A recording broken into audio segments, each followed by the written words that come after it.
and how do you have change management or not, and reverse engineer from that decision. So this is the Hopper H100.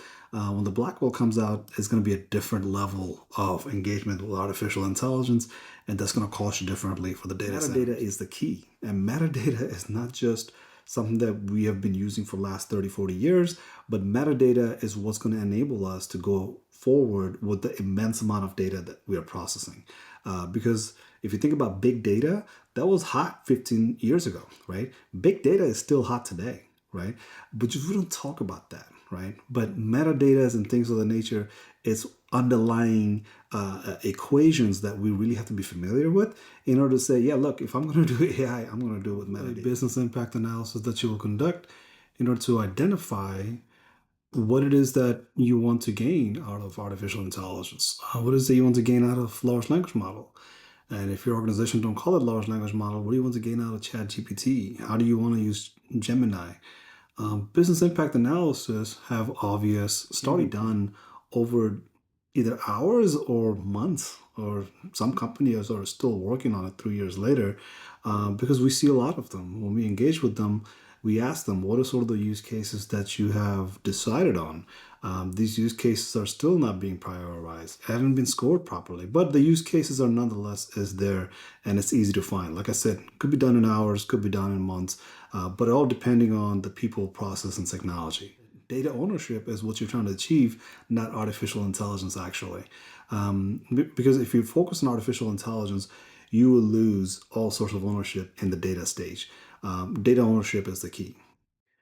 And many of the enterprises that we engage with, of course, has lots of history with their business intelligence, their data warehouse, and their previous engagement with data ops. So we're not integrating something that is brand new. We're integrating something that already exists in a pipeline and developing that pipeline, which is that in people, process, and technology conversation, it's the process of it, not the technology itself. Again, if you focus on AI, that's technology that you're focusing on. But if you focus on data, is focus on the process, and you can own the process just like you can own the data, but you can never really own a technology or whatever that technology means for you. AI, BI, even CI sometime, right?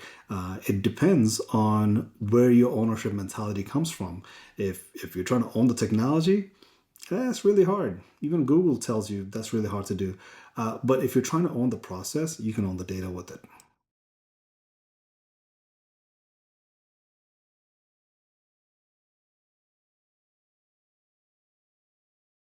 Now, that's not the limitation of devices. So let's say, for example, you're using data.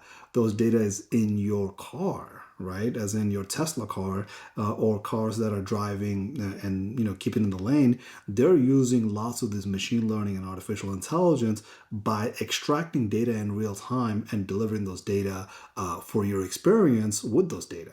But what we call that experience is different than what I'm calling it, right? We will call it driving the car and having autopilot and self-driving experience, right?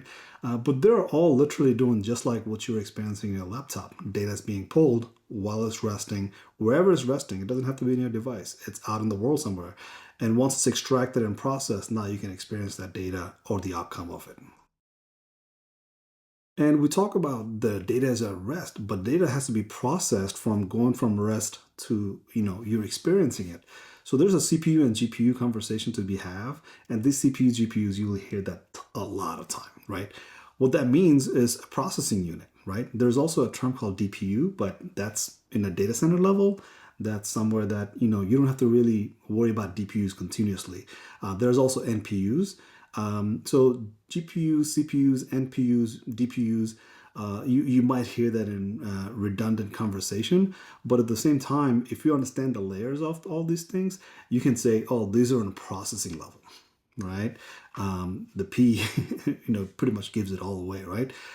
So really, these are some of the technical stacks that you have to be familiar with and be able to identify, okay, this is where in the layer this one sticks at, right? Because when we talk about data at rest, it's a whole nother layer. It is because I'm the ETL guy, right? I do lots of these engagement in database level and using CPUs and GPUs to get the data from one level to another level. And once it's processed, it's delivered up top. So kind of think of me as the guy all the way down in the coal mine, right? Extracting the data, transforming and loading it. So if you look at the ETL part of it, you're not familiar with it, that actually opens up the whole door for you, right? You can see its ETLs being conducted in every level, but there's a history behind ETL that is very tough to kind of wrap your head around because the immensity of data is very difficult to grasp over months and years, right? You really have to live through that ETL experience in order to really have a good grasp into what's really happening in this database level. So if you look at this line, metadata, lineage, and ownership, really, ownership is the key, right? The metadata is, if you just look that up, you can get a lot of information about what really happens to the data that you're using. Because if you're using data, like I said, you're experiencing those data, metadata is the key. And metadata is not just something that we have been using for the last 30, 40 years, but metadata is what's going to enable us to go forward with the immense amount of data that we are processing. Because if you think about big data, that was hot 15 years ago, right? Big data is still hot today, right? But we don't talk about that, right? But metadata and things of the nature, it's underlying equations that we really have to be familiar with in order to say, yeah, look, if I'm going to do AI, I'm going to do it with metadata because those big data is going to really eat up my CPUs and GPUs, my NPUs, and all sorts of things. So when you structure artificial intelligence for your organization, these are some of the things that you really have to be able to advocate for. That's the latest release. So they've gone through these sort of growth pain. You don't have to go through that in that level of LLM ops. But you will have to kind of get confident that if you jump into vector DBs, you're going to be able to benefit off of it. You're going to be able to rip the benefit of what? Data ownership. Now, all data ownership doesn't have to be on your pocket. It could be an 80-20 equation where you own 20% and 80% is given to you. Talk about, one of the things that we really are making decisions on is build versus buy decisions. You're talking about a lot with organizational change management throughout the life cycle, but at the end, you're sort of revising your decisions on is build versus buy, and how do you have change management or not, and reverse engineer from that decision's impact 5 years down the road, 5 months down the road, or 5 quarters down the road, right? Because if you think about that report from the MIT, 95% of Gen AIs don't have return on investment. It's because the use cases are good for sometimes, but it has a ballooning cost associated with it. It has these things that goes unrealized, right? So your GPU plus compute layers, and those sort of information really cannot go missed, right? You have to think about H100 is for today. What happens when the Blackwell system comes out? So this is the Hopper H100. When the Blackwell comes out, it's going to be a different level of engagement with artificial intelligence, and that's going to cost you differently for the data centers once the Blackwell systems are out.